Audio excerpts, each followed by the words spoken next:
ஆட்சியில் யார் இருக்கிறாங்களோ அது மூழ்கி இடம்.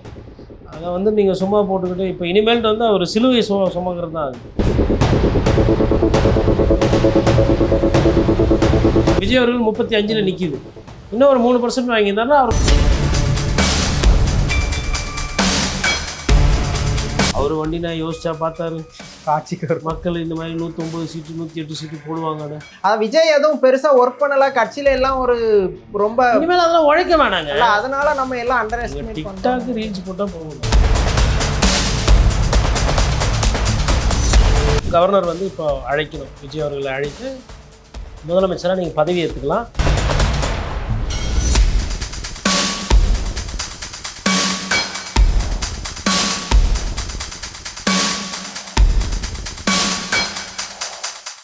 வணக்கம் நேயர்களே, நான் உங்கள் கார்த்திக். நம்முடைய சிறப்பு நேர்காணலில் மூத்த பத்திரிகையாளர் கோட்டீஸ்வரன் இணைந்திருக்கிறார். அவரிடம் விரிவாக பேசலாம். வணக்கம் சார்.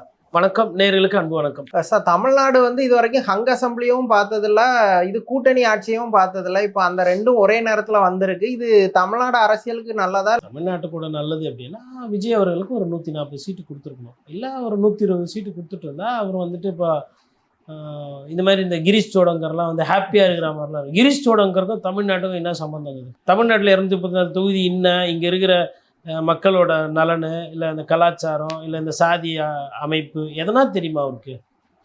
மாணிக்கம் தாக்கூர் இவங்க எம்பி ஆனதுக்கப்புறம் தான் அப்படி ஒருத்தர் இருக்கிறதே தெரியும். அது உபயம் திமுகவோட உழைப்பு. அதுக்கப்புறமா வந்து கிரீஷ் சோடங்கர், பிரவீன் சக்கரவர்த்தி மிக அருமையான உழைப்பாளிகள். இவர்களெல்லாம் பார்த்திங்கன்னா தமிழ்நாட்டினுடைய இந்த வளர்ச்சியில், இந்த ஜிடிபியில், வேலைவாய்ப்பில் இவர்கள் ஆற்றிய பங்களிப்பு என்பது மிக பிரம்மாண்டமான ஒரு பங்களிப்பு. இன்னைக்கு இவர்கள் வந்து தாவேக்காக்கு உதவி பண்ணுறது இருக்குல்ல, அதுதான் உண்மையிலே ஒரு வருத்தம். அதுக்கு தாவேக்காக்கே ஒரு 15 சீட்டை போட்டுட்ருக்கலாம். இன்னும் தெரிஞ்ச மாதிரி எப்பா கொடுக்குறதான் கொடுக்குறோம், முழுசாக கொடுக்குறோம், நீ ஆளு ராசா நல்லா இருக்கு. ஆனால் இந்த தயவு செய்து இந்த காங்கிரஸையும் அந்த பாஜகவையும் ஒன்று கொஞ்சம் பார்த்துக்க. இப்போ அண்ணாமலையெல்லாம் யோசிச்சுட்டு இருப்பாரு, என்னடா இது நம்ம வந்து 2026 நம்ம சீஃப் மினிஸ்டர் சொன்னோம், அவ்வளோ வார் ரூம்லாம் பண்ணோம், காரியகர்த்தாவெல்லாம் வச்சு எவ்வளோ பேரை பண்ணோம். இப்போ நம்ம என்ன பண்ணுறோம்? ஜி கிட்ட போனாலும் திட்டு விடும், ஜிக்கும் இந்த ரிசல்ட் ஹாப்பியாக இருக்காது. திருப்பி மறுபடியும் குத்தா விஜய் அவர்களை எதிர்த்து நம்ம எப்படி அரசியல் பண்ணுறது? இவ்வளோ நாள் வயசான அரசியல்வாதிகளை திராவிட கட்சிகள் மோசம் ஊழல் கீழல் பண்ணிட்டோம், விஜய் சாரை எதிர்த்து எப்படி அரசியல் பண்ணுறது? எல்லாருக்கும் நிறைய நெருக்கடி இருக்குது. செல்வ பெருந்தகை கிட்டத்தட்ட கை தூக்கிட்டாரு. அவர் வந்து நான் எதுவும் பண்ணலிங்கோ, லெட்டர் கேட்டாங்க கூப்பிட்டுருவாங்க அப்படின்னு சொல்கிற மாதிரி இன்றைக்கே பார்த்தோம். பயங்கர ஒரு புன்னகையோட தோத்த மாதிரியே இல்லை பார்த்தீங்களா அவர்கிட்ட? ஏதாவது வருத்தத்தை பார்த்தீங்களா நீங்கள் காங்கிரஸ்காரர்கிட்ட யாருக்கிட்டனா? நேற்று வர அவர் கொஞ்சம் வருத்தமாக இருந்த மாதிரி இருந்துச்சு. இன்னைக்கு நேற்று சும்மா ஹாப்பி ஹாப்பி அப்படின்ற மாதிரி தானே இருக்கிறாங்க. நல்லா ஹாப்பியாக தான் இருக்கும். இனிமேல்ட்டு ஒன்றும் பிரச்சனை கிடையாது. அட்லீஸ்ட் காங்கிரஸ் கட்சிக்காரர்கள் இப்போ அங்கே போயாச்சு விஜய் சார் எதுனா தவறுகள் பண்ணுறாருன்னா அந்த உரிமையோடு வந்து கேட்டு இது பண்ணணும். இங்கே இருந்த மாதிரி மௌனியாக இருந்து எதையேடு மௌனமாக இருக்கிறது அது மாதிரி பண்ணக்கூடாது. விஜய் அவர்களும் இவங்கள விஷயத்தில் உஷாராக இருக்கும். இந்த மாதிரி இந்த குறை சொல்லாமல் நிறைய பேசிக்கிட்டு ஜிங்சா அடிக்கி ஜால்ரா பண்ணுறாங்களா, அவங்க தான் இருக்கிறதுலே அந்த கட்சி எந்த கட்சியாக இருந்தாலும் நட்டாத்தில் விட்டுருவாங்க. அதாவது எப்படின்னா அந்த எமோஷனலாக இருப்பாங்க, ரொம்ப ஐயோ அப்படின்வாங்க. அவங்க தான் நடிகர் எஸ்.எஸ். சந்திரன் சொல்வார், என்னை எதிர்க்கிறவன் என்னை விமர்சனம் பண்ணுறவங்கிட்ட நான் வந்து ஒரு பக்குவமாக இருப்பேன், என்னை ரொம்ப எவன் அதிகமாக பாராட்டுறான், எனக்கு எவன் ரொம்ப நெருக்கமாகறான் அவன் தான் என் காலை ஃபஸ்ட்டு வாரி விட போகிறான்னு. இது எஸ்.எஸ். சந்திரன் ஒண்டி சொல்ல, ஷேக்ஸ்பியர் சொல்லியிருக்காரு, வில்லியம் ஷேக்ஸ்பியர். உங்களுக்கு யாரனா பிடிக்கல அப்படின்னா அவங்களுக்கு கொஞ்சம் புகழ் கொடுத்தீங்கன்னா போதும். புகழ், ஐயா நீங்கள் தான் எல்லாமே, நீங்கள் சூப்பர் கீப்பர்னாவே போதும், அவங்களே அந்த புகழில் போய் மேலே இங்கேயும் போய் நான் எம்மா பெரிய ஆள் தெரியுமா, நான் யார் தெரியுமா அப்படி இப்படின்னு சொல்லி திருப்பி சாதாரணமாக வந்துடும். புகழை கையால் தெரியும் சார். இப்போ எனக்கு அதுதான் கொஸ்டின். ஆக்சுவலி இப்போ டிஎம்கே வந்து ஓவர் புகழ்ச்சியில இல்லை ஓவர் கான்ஃபிடென்ட்ல இருந்துட்டாங்களா? அதுவும் குறிப்பாக அந்த சென்னை சோனில் 38ல் 2 தான் ஜெயிச்சிருக்காங்க. கிட்டத்தட்ட மற்ற எல்லாம் வாஸ்ட் அவுட் ஆகிற அளவுக்கு, அது சிஎம்ஏ தோக்குற அளவுக்கு அவ்வளோ லத்தாஜிக்காக இருந்துட்டாங்களா? அதிமுகவுக்கு என்ன நடந்ததோ அது சென்னையில் இன்று திமுகவுக்கு நடந்திருக்கிறது.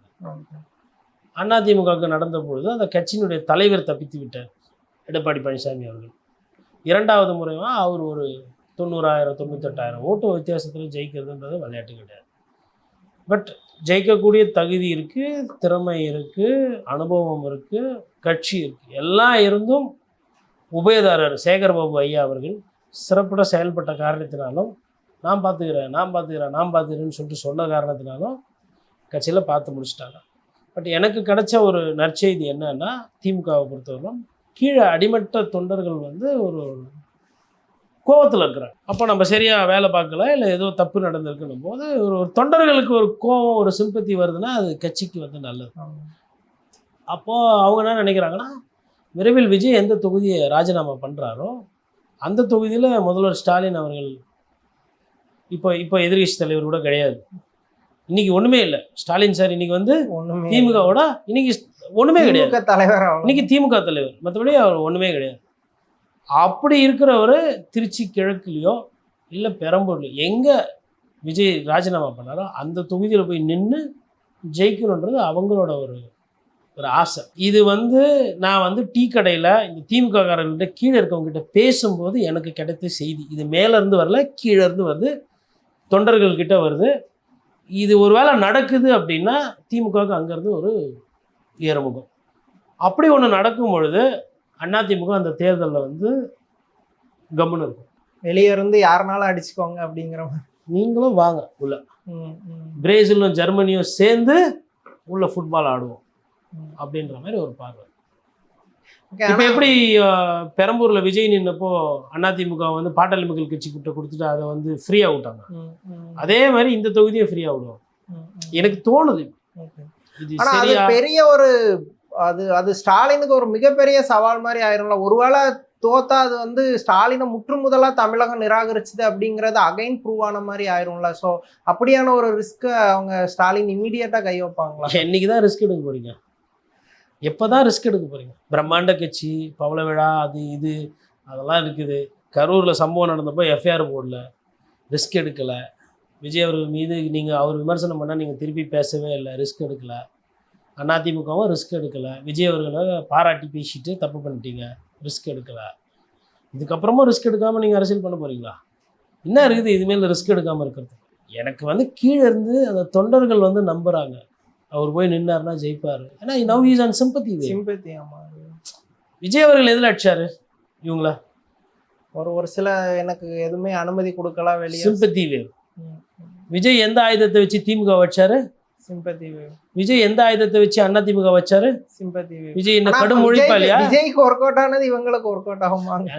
அழுவ காட்சி ஏங்க, முதலமைச்சர் தூக்குறாருன்னும் போது இது விஜய் எதிர்பார்த்துருப்பாரா? இல்ல கொளத்தூர்ல இல்ல முதல்வர் எதிர்பார்த்துப்பாரு. இன்னொன்னு அந்த தொகுதி விஐபி தொகுதி ஆகுதுல்ல.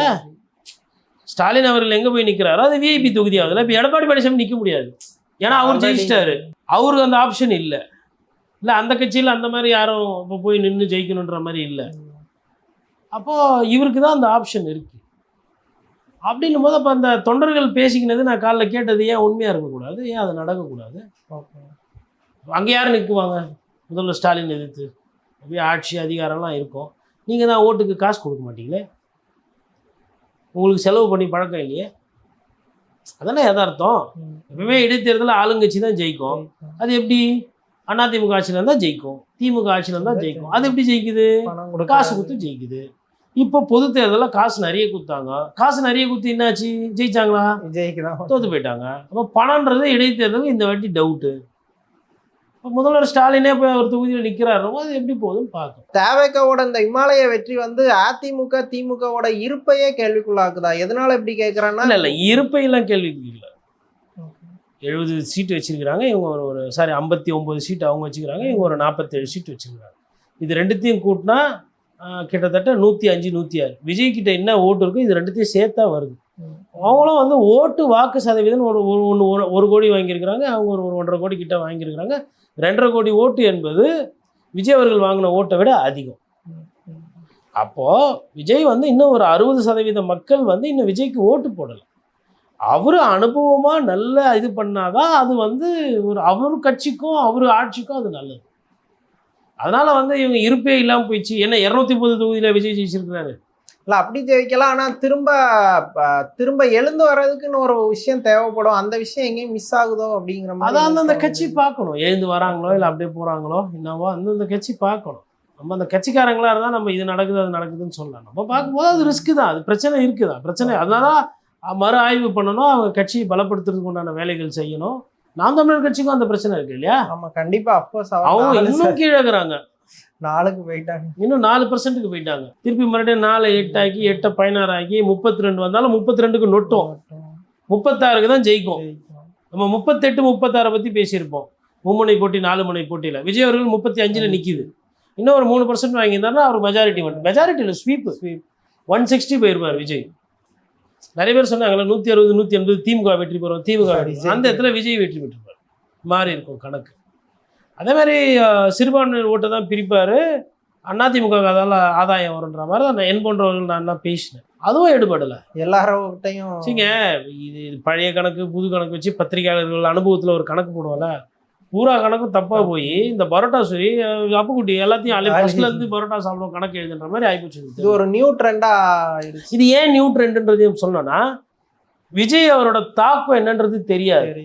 அந்த எக்ஸ்பேக்டரை நீங்கள் கணிக்க தவறியது இல்லை, அதனுடைய தாக்கம் என்னன்னு புரியாமல் ஒரு தோராயிரமா இத்தினி அப்படின்னு போட்டு வச்சதுனால தான் அந்த கணக்கு தப்பாகும். அது அவர் ஃபீல்டில் வர தேர்தலில் ஈஸியாக இருக்கும். வர தேர்தலில் கணிக்கிறது கொஞ்சம் ஈஸியாக இருக்கும். இப்போ இதே வெஸ்ட் பெங்காலில் வந்து ஆட்சி மாற்றம்ன்றத நிறைய பேரை கணிக்க முடியும். காரணம் என்ன, 15 வருஷம் மம்தா பானர்ஜி, போன வருஷத்தில் தேர்தல் ரிசல்ட் எவ்வளோ, அதுக்கு முன்னாடி எவ்வளோ, சுவேந்த அதிகாரி முதலமைச்சரே எதிர்த்து போய் நிற்கிறாருன்னும் போது அங்கே கணிப்பது கொஞ்சம் சுலபம் பத்திரிகையாளர்களுக்கும் வீக வகுப்பாளர். பட் இங்கே கடினம். இப்போ ஒருவேளை நாளைக்கு இங்கேயே விஜய் ஆண்டுட்டார் முடிகிறாரு, அஜித் ஒரு கட்சி தொடங்கி அவர் ஒரு பிரம்மாண்ட கூட்டணி அமைக்கிறாருன்னு வச்சுக்கோங்களேன். இப்போ என்கிட்டலாம் வந்து கருத்து கேட்டீங்கன்னா தலையை பிச்சுக்கினீங்க, அப்பா ரொம்ப நன்றிப்பா, யாருன்னா வரட்டும், அவங்க வந்து ஆண்டதுக்கப்புறம் இல்லை அவங்க போடுற திட்டத்தை வச்சு நான் ஒரு பத்திரிகையாராக சொல்கிறேன், இந்த ஊரை நம்பி நான் இனிமேல்ட்டு எதுவும் கருத்தெல்லாம் சொல்ல மாட்டேன். அதிபயங்கர புத்திசாலிகள் நிறைய பேர் இருக்கிற தமிழ்நாட்டில் நமக்கு கொஞ்சம் அரசியல் அறிவு கம்மி. ஆனால் இப்போ அது நடக்குது. இப்போ நம்ம ஃப்ரெண்ட்ஸ்லாம் இருப்பாங்கள்ல, ஃப்ரெண்ட்ஸ் பேசுறதுல அரசியல், ஃப்ரெண்ட்ஸோட சன்ஸ் டாட்டர்ஸ், அங்கிளுக்கு தெரியல நீ சொல்லுப்பா அப்படின்றாங்க. அதனால் நான் என்ன பண்ணுறது, ஆமாம் அங்கிளுக்கு தெரியல தான், அங்கிள் பச்சது அறிஞர் அண்ணா காமராஜர், நீங்களாம் வைப்பு பண்ணுறீங்க, அதனால் நீங்கள் வாதத்தில் வெற்றி பெற்றீங்கன்னு சொல்லிட்டு நான் விட்டுருது. குழந்தைங்க சந்தோஷமாக இருக்குது, அதுக்கு நம்ம போய் கெடுக்கணும். வாழ்த்துக்கள். எனக்கு கிடைச்ச தலைவருங்க ஓரளவுக்கு பரவாயில்ல. எங்கள் அப்பாவுக்கு கிடைச்ச தலைவர் அருமை, எங்கள் தாத்தாவுக்கு கிடைச்ச தலைவர்னா சூப்பர், ஐயா காமராஜர் கக்கன்னு அந்த மாதிரி எங்கள் பெரியப்பா காலத்தில். எங்கள் அப்பாவுக்கு வந்து எம்ஜிஆர் அந்த மாதிரி கிடச்சாங்க. அதுக்கப்புறம் நான் பார்த்த தலைவர்கள் அம்மையார் ஜெயலலிதா, கலைஞர் கருணாநிதி, அப்புறம் ஓரளவுக்கு ஸ்டாலின், இபிஎஸ் இதோட முடியும். அடுத்து வர தலைவர்கள் இன்னும் சிறப்பாக இருப்பார்கள் அடுத்த தலைமுறைக்கு. விஜய், பிரதீப், வாழ்த்துக்கள். விஜய் எதுவும் பெருசா ஒர்க் பண்ணல கட்சியில, எல்லாம் ஒரு ரொம்ப இனிமேல் அதெல்லாம் உழைக்க வேணாங்க. அதனால நம்ம எல்லாம் அண்டர் எஸ்டிமேட் டிக்டாக் ரீல்ஸ் போட்டா போதும். ட்ரெண்ட் மாறி போச்சு. இப்போ அவங்க சொன்னது சரிதானே, இது போதும், நீங்க ஒன்றும் பிரச்சாரம் தேவையில்ல, எதுவும் தேவையில்ல, வேட்பாளர் தேவையில்ல. ஒரு யூடியூபர் ஒரு காமெடியன்னு உக்ரைனில் நின்று ஜெயிக்கிறாரு, ஜனாதிபதி ஆகிறாரு. இப்போ ட்ரெண்டு அப்படி தான் இருக்குது. இப்போது நீங்கள் ஒரு நடிகர் இல்லை ஒரு கிரிக்கெட்டரு, இப்போ நாளைக்கு தோனியுமே நின்றுட்டு மோடி வந்து உங்களெல்லாம் ஏமாற்றிட்டாரு, மோடி வந்து உங்களை தமிழ்நாட்டை பின்தங்கிட்டாருன்னு சொல்லிட்டு தோனி வந்து ஒரு பிரச்சாரத்தை பண்ணி இதே மாதிரி யூடியூப்பில் எல்லாம் ஊராக போகாமல் வெறும் டெய்லி இன்ஸ்டாலையும் கூகுள்லேயும் போட்டு அது கோடி கணக்கில் போகுதுன்னா சொல்ல முடியாதுங்க, தோனி பிரதமர் ஆகிடுவார். பாசிபிலிட்டிஸ் இருக்குது. ஏன்னா தோனின்றது காமன் நேம், பிராண்டு. இம்ரான்கானால் அங்கே ஆக முடிஞ்சதில்ல. அன்னைக்குனா ஊராக போய் கட்சியை வளர்த்து போஸ்டர் ஒட்டி கிளை செயலர், நகர செயலர், மாவட்ட செயலர் ஆகிறதுக்குள்ளே ஹார்ட்டில் ஸ்டென்ட் வைக்கிற மாதிரி ஆகிடும் வயசு, சுகரு பிபிலாம் வந்து. இப்போ அப்படி இல்லை, smart guys. Okay, traditional politics அப்போ கம்ப்ளீட்டாக பிரேக் ஆன் ஆகிடுச்சு, நியூ ட்ரெண்ட் தொடங்கிடுச்சுன்னு புரிஞ்சுக்கலாமா? அதாவது இந்த சீசனில் இது ஃபேமஸ், அடுத்து இதுதான் நல்லதுன்னு கிடையாது.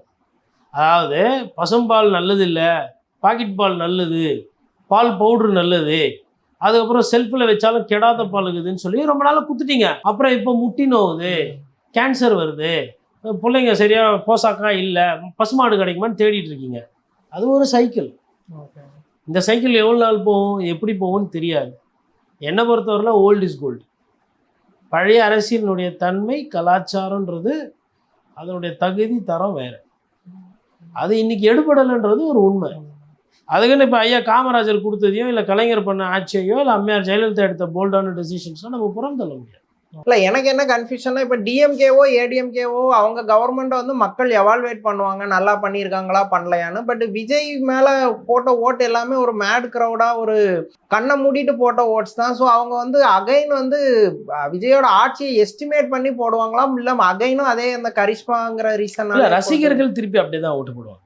இந்த வாட்டி வந்து என்னன்னாங்க, கோவத்துல நிறைய பேர் விஜய்க்கு போட்டிருக்காங்க. அதாவது திமுக மீதும் அதிமுக மீது கோவத்துக்கு விஜய்க்கு ஓட்டு போட்டிருக்காங்க. ஒரு சில பேர் ஃபண்ணுக்கு ஜாலியாக போட்டிருக்காங்க. இந்த ஃபண்ணுக்கு ஜாலியாக போட்டவங்க திருப்பி கூட போடுவாங்க. இந்த ஆட்சி மீது கோவம் இருந்ததுன்னு சொல்லி போட்டாங்கல்ல, இப்போ திமுகப்பா நாங்கள் தான் ஆட்சியிலே இல்லையாப்பா, 5 வருஷம் வெளில தானே பாருக்கிறோம், அண்ணா திமுக எப்பா என் கிட்டே வராது, நான் 10 வருஷமா இல்லை வெளியில் உட்காந்து இருக்கிறேன், என் பேச்சு வராதுன்னும் போது அப்போ அந்த கோவம் என்பது வருங்காலத்தில் அதிமுக மீதோ திமுக மீதோ வராது. யார் ஆட்சியில் இருக்காங்களோ அவங்க மீது தான் அந்த கோவம் வரும். ஸோ இந்த ஓட்டு வாங்கினாங்க இல்லையா அவங்க, அதை விட அந்த கட்சிகள் வந்து கூட வாங்குறதுக்கு மேபி வாய்க்கு. யார் இழந்தாங்களோ அவங்க தானே திருப்பி ஏற்ற முடியும். ஆல்ரெடி நிறைய ஒரு கப்பு ஃபுல் ஆகுதுன்னா அந்த கப்பை திருப்பி ஃபுல் பண்ண முடியாது. எந்த கப்பு காலியாக இருக்கோ அதுக்கு ஆப்ஷன் அதிகமாக இருக்கும். அதனால் இவங்களுக்கு ஸ்கோப் இருக்கும் இதுக்கப்புறமா அரசியல் பண்ணுறதுக்கு. இன்னொன்று எதிர்கட்சி அரசியல் ஈஸி, ஆளுகின்ற கட்சியாக இருந்து அரசியல் பண்ணுறது கஷ்டம். இப்போ விஜய் அவர்கள் பண்ணது வந்து ஒரு ஈஸியான அரசியல். அதையே அவர் ஒழுங்காக பண்ணலை, அது அவர் பண்ணல. பட் மக்கள் ரசிக்கிறாங்க, நேசிக்கிறாங்க இல்லையா. அதான் மக்கள் வந்து அவரை சினிமால ரசிச்சா அதே ஆங்கிள் தான் ஓட்டு போட்டிருக்காங்க. அவர் அரசியலை ரசிச்சு ஓட்டு போட்டாங்க. எதை நீ அதிகமாக நேசிக்கிறாயோ ஒரு சில நேரங்களில் அதையே நீ வெறுப்பாய் அப்படின்ட்டுலாம் வேதம் சொல்லியிருக்கு. அது ரசிக்கிற மாதிரி அது போகுதா இல்லை அது கோவப்படுற மாதிரி ஆட்சி அமைய போதான்றது அவர் கையில் தான் இருக்கு. அப்போ இன்னைக்கே வந்து நம்ம அதை வந்து ஆல்ரெடி தாவேக்காவை குறைத்து மதிப்பிட்டதில் நானும் ஒருத்தன், புரியுதுங்களா. அதனால் வந்து அவர் இதுக்கப்புறம் இப்போ நம்ம அப்படி பேசுகிறோன்னா அப்போ அது திமுக குரலாவோ இல்லை அதிமுக குரலாவோ மாறிடும். அரசியல் காழ்ப்புணர்ச்சிக்காக பேசுகிற மாதிரி ஆகிடும். சார் என்ன பண்ணுறாரு, எவ்வளோ நேரம் ஒர்க் பண்ணுறாரு, என்ன ஸ்கீம்ஸ் கொண்டு வராரு, பப்ளிக் என்ன பண்ண போகிறாரு பார்ப்போமே. பார்த்துட்டு அதில் நல்லது கெட்டது என்ன இருக்கோ அதை டீகோட் பண்ணி அனலைஸ் பண்ணி அதை எது சரியாக போகுது எது தப்பாக போகுதுன்றது பண்ணணும். ஐ திங்க் பப்ளிக்கோட அந்த ஓட்டு போட்ட அந்த விஷயத்தை வந்து நம்ம மதித்து அவருக்கு உண்டு அந்த நேரம் கொடுக்கணும். இனிமேல்ட்டு நம்ம விமர்சனம்லாம் அவரை பண்ண வேண்டியதே இல்லை, ஆட்டோமேட்டிக்காக எல்லாம் தானாக நடக்கும். ஏன்னா அரசாங்கம் அவர் கையில் இருக்குது. அரசாங்கத்தில் எங்கே எந்த தப்பு நடந்தாலும் அது அவர் தலையில் தான் வந்து. அதே அரசாங்கம் நல்லா இருக்குது, இந்த அரசு நல்லா செயல்படுறதுனால அந்த பாராட்டம் அவருக்கு தான் வரும். அதனால் வந்து பத்திரிகையாளர்களுக்கு வந்து இனிமேல் வந்து எல்லாருமே இதை கூர்ந்து கவனிப்பாங்க விஜய் அவர்களோட அந்த அரசியல். ஏன்னா புதுசு எப்படி இருக்குன்றத இவாலுவேஷன் பொதுமக்களும் அதை கவனிப்பாங்க. நம்ம போட்டதுக்கு ஏற்ற மாதிரி. ஏன்னா பொதுமக்கள் தான் அட்வான்ஸ் புக்கிங்கில் விஜய் புக் பண்ணியிருக்காங்க. விஜய் அவர்கள் நல்லது செஞ்சுட்டு ஜெயிக்கல, விஜய் நல்லது செய்வாருன்னு பொதுமக்கள் அட்வான்ஸில் ஓட்டு போட்டிருக்காங்க. விஜய் நல்லது செஞ்சால் திருப்பி மறுபடியும் அட்வான்ஸில் பணம் கட்டி புக் பண்ணி மறுபடியும் ஓட்டு போடுவாங்க. விஜய் அவர்கள் சரியாக செய்யலைன்னா எப்பா உண்டும் பார்த்துட்டப்பா எல்லாமே இது கத்திரிக்காய், இது பச்சை மிளகா, இது குடை மிளகா எல்லாம் ஒன்று தான்ப்பா அப்படின்ற மாதிரி முடிவுக்கு வருவாங்க. இல்லை இது ஆப்பிள், இதை நம்ம விடக்கூடாது, நம்ம திருப்பி மறுபடியும் ஓட்டு போடணும்னு நினைக்கிறோம். அவரு இந்த ஆட்சி காலத்தில் அவர் எப்படி செயல்படுறாரோ அதை வைத்து தான். விஜய் வந்து வாக்குறுதிகள் கொஞ்சம் அதீதமாக கொடுத்துருக்காரு அப்படிங்கிறது ஒரு இதாக பார்வையாக இருந்துச்சு. இப்போ ஆட்சி பொறுப்புக்கும் வரப்போறாரு. அவர் அமைச்சரவை எல்லாருமே இன்க்ளூடிங் அவர் முதற்கொண்டு எல்லாருமே இன்எக்ஸ்பீரியன்ஸ். ஸோ அவருக்கு இதில் எவ்வளோ சவால் இருக்கும், நிறைவேற்றக்கூடிய வாய்ப்புகள் இருக்குதுன்னு நினைக்கிறீங்களா? எவ்வளவு சவால் இருக்கும்லாம் இல்லை, சவாலே தான் இருக்கும். ஏன் அப்படின்னா போதைப்பொருள், கஞ்சா வியாபாரம் அமோகம் அப்படின்றது அவரும் பேசியிருக்காரு, எதிர்கட்சி தலைவர் எடப்பாடி பழனிசாமியும் பேசியிருக்கிறாரு, எதிர்கட்சிகள் எல்லாம் பேசியிருக்காரு. அப்போ அது இருக்குது மண்ணில். பாட்டிலுக்கு 10 ரூபா வாங்குறது எல்லா வைன் ஷாப்லேயும் வாங்குறாங்க. நீங்கள் இன்றைக்கி சாயந்தரம் போய் பார்த்தா கூட அப்படியே கூர்ந்து பார்த்தா ஆமாம் எல்லாம் 10 ரூபா எக்ஸ்ட்ரா வாங்கி போகிறான்னு இருப்பாங்க. இப்போ ஒரு பதவி ஏற்றதுக்கப்புறம் இதெல்லாம் எப்படி மாறப்போகுதா, இல்லை குறையுதா, இல்லை படிப்படியாக குறையுதா? சரிங்க, யதார்த்தம் என்னென்னா எதையுமே ஒரே நாளில் முடிக்க முடியாது. அவருக்கும் அதுக்கு நேரம் வரும், காலதாமதமாக. இல்லை சார், ஆனால் சில முதல் வாக்குறுதிகள்னு இருக்கு. அவர் ஏற்கனவே அந்த 200 யூனிட் மின்சாரமும் தமிழ்நாடு ஃபுல்லாக போக்குவரத்து ஃப்ரீங்கிறது என்னோட முதல் கையெழுத்தாக இருக்கும்னு எங்கேயோ பேசினாருன்னு நினைக்கிறேன். ஸோ அதுவே வந்து ஃபினான்ஷியல் ஆங்கிளில் பார்க்கும்போது ரொம்ப பெரிய கமிட்மெண்ட்ஸ் தானே. அதெல்லாம் சாத்தியப்படுத்திட முடியுமா? அவர் சொன்னார், அவர் வண்டி நான் யோசிச்சா பார்த்தாரு, ஆட்சிக்கு மக்கள் இந்த மாதிரி 109 சீட்டு 108 சீட்டு போடுவாங்கன்னு. பொறுமையாக ஒரு 60-50 வந்திருந்தா நம்ம அழகாக உட்காந்து கொஞ்சம் கொஞ்சமாக போகலான்னு கூட நினச்சிருப்பார். இப்போது பிரச்சனை என்னென்னா, பாகுபலி 1 எடுத்துருவீங்க, படம் பேய்த்தனமாக ஓடி இருக்கும். பாகுபலி 2 எடுக்கும்போது பகீர்னு ஒரு பயம் இருக்கும். ஐயோ ஃபஸ்ட்டு பாட்டு நல்லா போச்சே, 2வது பாட்டு அது மாதிரி போனோமே அப்படின்னு. அந்த மாதிரி ஒரு பிரச்சனையெல்லாம் இப்போ ஐயா மாட்டிக்கிட்டு இருக்கிறார். அவரோட இப்போ உசேன் போல்ட்டு ஓட்டம் ஓடுறது ஈஸி, 2வது அதே மாதிரி ஓடினா தான் வேர்ல்டு சாம்பியன். இப்போ அந்த மாதிரி இப்போ அவர் கூடவே போட்டி போடணும். இவர் சொன்னதெல்லாம் அவர் செய்யணும். பட்டு அது கொஞ்சம் டைம் வெயிட் பண்ணுவாங்க மக்கள், உடனே அவசரப்பட மாட்டாங்க. பட்டு இப்போ ஒரு பில்டப் கொடுத்து வச்சிருக்கிறோம் இல்லையா, அவர் கொடுக்கல, அவர் சுற்றி இருக்கவங்க கொடுத்து வச்சுருக்காங்க இல்லையா, எங்கள் அண்ணன் கண்டி வரட்டோன்னு. அப்போது இப்போ மற்ற கட்சியில் இருக்கவங்கலாம் என்னப்பா கரண்ட் வரல, இன்னும் 250 யூனிட்ஸ் வேறு வெயிட்டிங் அப்படின்பாங்க. அதுக்கப்புறமா வேறு எங்கன்னா எதனா ஒரு சின்னதாக தப்பு கிப்பு நடந்தால் அதை ஊதி பெருசாக்குவாங்க. அதெல்லாம் இருக்குங்க சிக்கல். ஆட்சியில் யார் இருக்கிறாங்களோ அது முழு கிரீடம். அதை வந்து நீங்கள் சும்மா போட்டுக்கிட்டு இப்போ இனிமேல்ட்டு வந்து அவர் சிலுவை சுமக்கிறது தான் அது. ஆட்சி நடத்துறதுன்றது வந்து ஒரு நடிகராக இருக்கும்போது அதில் இருக்கிற சந்தோஷம் வேறு, வேணும்னா ஷூட்டிங்கு இல்லைனா பேக்கப்பு அப்படின்றது வேறு. இது வந்து வரது பூரா கெட்டதாகவே வரும். அதை பண்ணணும், இதை பண்ணணும், இதை கொடுங்க, அதை செஞ்சு கொடுங்க அப்படின்னா அதெல்லாம் வந்து ஒரு சீக்கிரமாக சாட்டிஸ்ஃபை பண்ணுறது கஷ்டம். குளத்தூரில் அவ்வளோ பண்ணி பொதுமக்களை திருப்திப்படுத்த முடிஞ்சுதா? ஊர்வாயை மூட முடிஞ்சுதா? இல்லை. குளத்தூரில் இன்னும் இல்லை, காலி இடமே இல்லை. எல்லா இடத்துலையும் ஏதோ ஒன்று டைல்ஸை கீல்ஸை ஒட்டி கான்ட்ராக்ட் விட்டு காசு பண்ணி மக்களுக்கு ஒரு விஷயத்தை பண்ணி கொடுத்து எல்லாம் பண்ணியாச்சு. கட்சியில் இப்போ ஒரு என்ன வருது, சேகர் பாபு அழுதுனே போகிறாரு. ஏன் அழுகுறாரு? அழுகலைன்னா இன்னும் மோசமாக போயிடும் நிலமை. இப்போ கூட காலைல பேசும்போது என்ன சொன்னாங்கன்னா, என்னங்க அவர் மீது எதனா நடவடிக்கை எடுப்பாங்கன்னா, இல்லை இப்போ எடுக்க மாட்டாங்க. ஏங்க இப்போ எடுக்க மாட்டாங்க? இப்போ எடுத்தால் வேறு கட்சிக்கு ஓடி போயிடுவாங்க. இது காலைல ஒரு நண்பர் சொல்கிறார், இப்போ நடவடிக்கை எடுத்தால் வேறு கட்சிக்கு ஓடி போயிடுவார். எனக்கு மரியாதை இல்லை, நான் உழைச்சேன், நான் கஷ்டப்பட்டேன், நான் அழுதேன், உண்மையாக இருந்தேன், விசுவாசமாக இருந்தேன், ஆல்ரெடி ஜம்பிங் ஆகி தான் வந்தவங்க இப்போ. ஓகே சார், தமிழ்நாடு அரசியல் குறித்து பல விஷயங்களை விரிவாக பேசுனீங்க, ரொம்ப நன்றி. நன்றி.